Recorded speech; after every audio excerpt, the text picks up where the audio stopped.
And a non-profit's innovative literacy mission may be key to improving reading scores. Why, though, after 20 years of reform, are student scores stagnant on the nation's report card? Well, there's one national non-profit changing the story on student literacy scores. My guest is Christina Riley, EL Education Director of Curriculum Design. Welcome, Christina. Thank you for having me. Christina, please correct me if I'm wrong, but every 2 years, 4th and 8th grade students across the United States are given a reading assessment known as the National Assessment of Educational Progress, or the nation's scorecard. So what is the nation's scorecard? Who is tested and how often? So the National Assessment of Educational Progress, or the NAEP, is a reading and math assessment given every 2 years to a representative sample of students in public and private schools across the nation. It is administered in grades 4 and 8, and then approximately every 4 years at grade 12. And what it does is it tracks achievement over time across states in reading comprehension and math. So the test measures reading comprehension by asking students to read selected grade-appropriate materials and answer questions based on what they've read. It seems that in 2019, nearly 294,000 students participated. But here's the kicker, it interested me. In both grades, the average reading scores were lower in 2019 than they were in 2017. Christina, why, after 20 years of reform, are student scores on the nation's scorecard stagnant? I think there's many factors contributing to this. But something that we focus on in EL education and with our curriculum is really thinking about the research and instruction in classrooms based on research. We have decades of research now on the most effective way that all students learn how to read, including students with reading disabilities, and that is structured phonics. Students learning to link letters to sounds and then blending these sounds together to read words. We know that that's effective through decades of research, and so we have built that into our literacy curriculum. Something that's really interesting, though, in terms of why are they stagnant, I read a report recently from the National Council on Teacher Quality that only 51% of evaluated elementary teacher prep programs actually cover this reading science. So only 51% of teachers are learning the research about what's the most effective way that students learn to read. So some teachers either don't know about reading science or perhaps don't know enough to feel confident to teach it. And so our program has been designed to help teachers teach a comprehensive structured phonics program. And then we also combine that with professional learning to help them really understand the reading science and to help them understand how to implement effectively. Well, a little bit about EL Education, a nonprofit created out of a collaboration between the Harvard Graduate School of Education and Outward Bound USA. And you're sort of proving in districts really across the country that pairing the research-informed EL education, K-8 language arts curriculum with professional development definitely leads to student achievement. That is correct, and we're seeing some amazing results. So we partnered with the Detroit Public Schools Community District who were hoping to shift the trajectory of their education in the district, and they designed a 5-year educational reform plan and partnered with us for the implementation of our K-8 language arts curriculum. And this impacted roughly 30,000 students in the district, and after just 1 year of literacy partnership with us, students in Detroit posted their highest ever scores on the Michigan ELA assessment, and they, in all but one tested grade, they also outperformed the state in growth. Yeah, that was huge.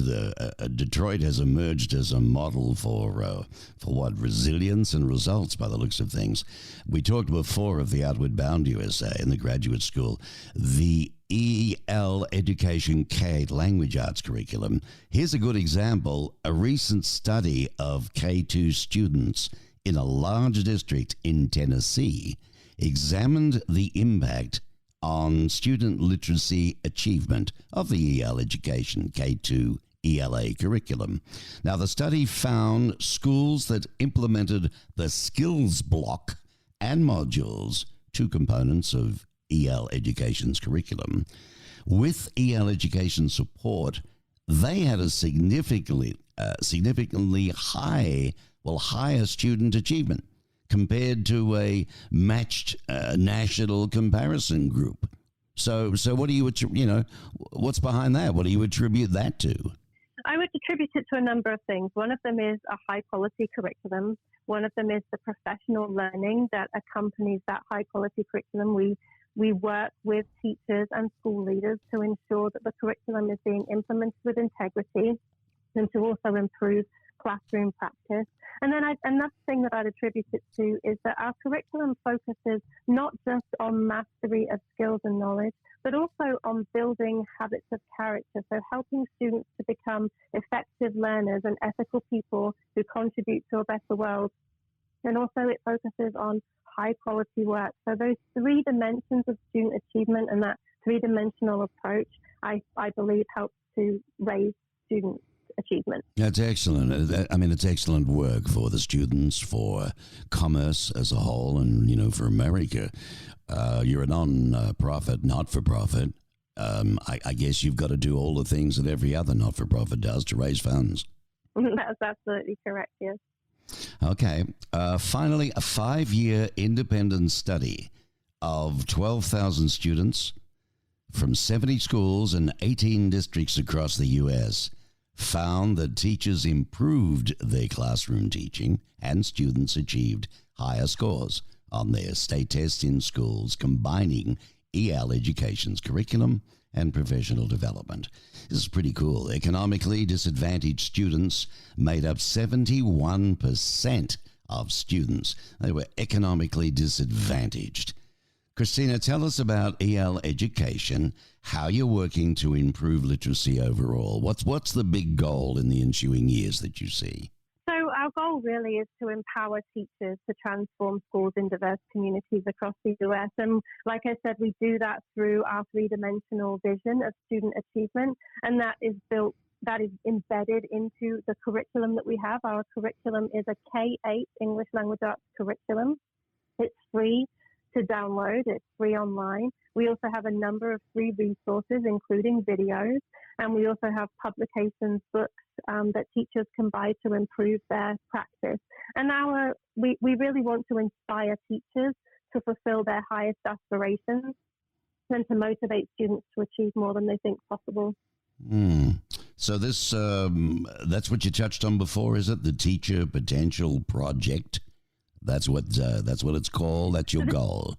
The Teacher Potential Project was one of the studies that has been conducted that examines the combination of high-quality curriculum and professional learning and the changes that can result in classroom practice and the increase in student achievement.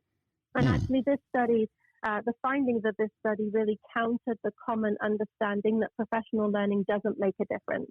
This study really showed that combining high-quality instructional materials and professional learning gets results. Fantastic. Well, you began your career in education as an elementary teacher, is that right? That's correct, yes, in the UK. Yeah, subject manager. I thought it was a UK accent, you palmy you.